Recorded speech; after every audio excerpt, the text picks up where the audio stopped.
ग्वालियर में नंदनी हत्याकांड के प्यार और धोखे की कहानी सामने आई है। नंदनी अरविंद की तीसरी पत्नी थी, वहीं नंदनी का अरविंद से 5वां रिलेशन था। अरविंद और नंदनी ने पहले से शादीशुदा होने के बावजूद आर्य समाज मंदिर में लव मैरिज की थी। बीते कई महीनों से नंदनी और अरविंद के बीच झगड़ा चल रहा था। आखिर में परेशान अरविंद ने नंदनी को बीच सड़क पर गोलियों से भून दिया। शुक्रवार दोपहर को रूप सिंह स्टेडियम रोड पर अरविंद ने नंदनी परिहार की गोली मारकर हत्या कर दी थी। इस हत्याकांड के पीछे प्यार और धोखे की लंबी कहानी सामने आई है। घटना के वक्त नंदनी के साथ उसके 2 बॉयफ्रेंड अंकुश पाठक और कल्लू पंचाल साथ थे।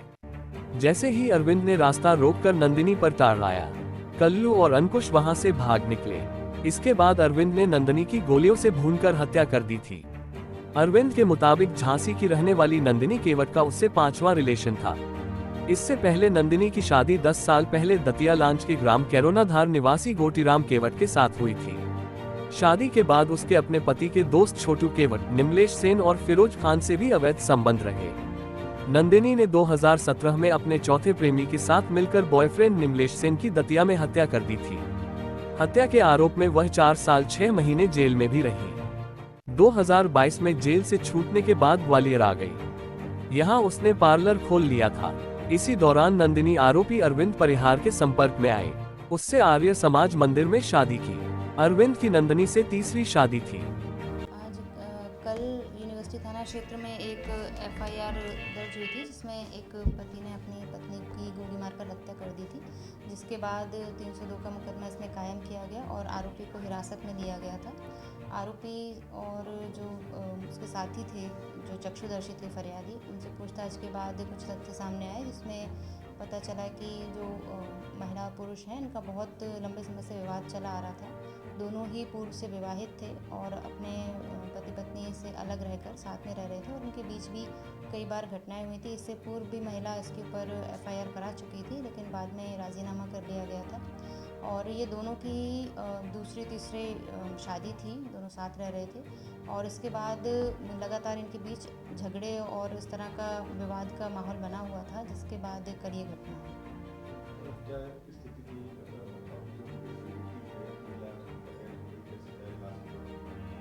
जी, महिला को लगभग 4 बजे के आसपास ये घटना हुई। उसको गोली लगी और 4:30 बजे तक उसको हॉस्पिटल हमने पहुंचाया। हॉस्पिटल लेकर पहुंचे, वहाँ तुरंत उसका इलाज चालू हुआ। डॉक्टर ने प्राथमिक उपचार और उसको चूँकि चेहरे में भी गोली लगी थी, चोट थी, तो उसके टाँके वगैरह लगा के उसका उपचार शुरू किया। महिला को ब्लड भी चढ़ाया गया, लगातार उसको ब्लड की यूनिट्स चढ़ाई जा रही थी और काफ़ी मशक्क़त और मेहनत के बाद 2 घंटे तक उसने सर्वाइव किया और 2 घंटे बाद उसकी डेथ हो गई, जिसमें चूँकि उसको चोट काफ़ी गंभीर थी।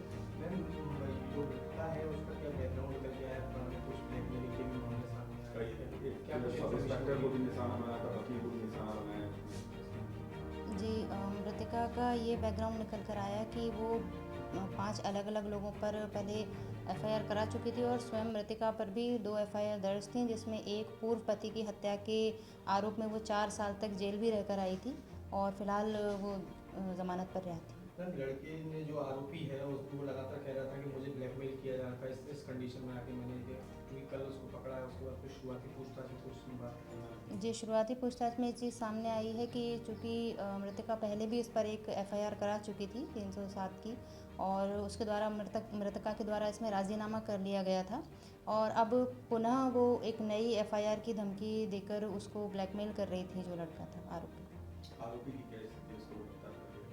क्या प्रोसीजर है? आरोपी को मौके से ही गिरफ्तार कर लिया गया था। आरोपी के पास हथियार मिला है और मौके पर काफ़ी सारे हमें राउंड्स भी मिले हैं चले हुए, जिनको भी हमने जब्त कर लिया और आरोपी को गिरफ्तार करके जल्दी न्यायालय पेश किया जाएगा।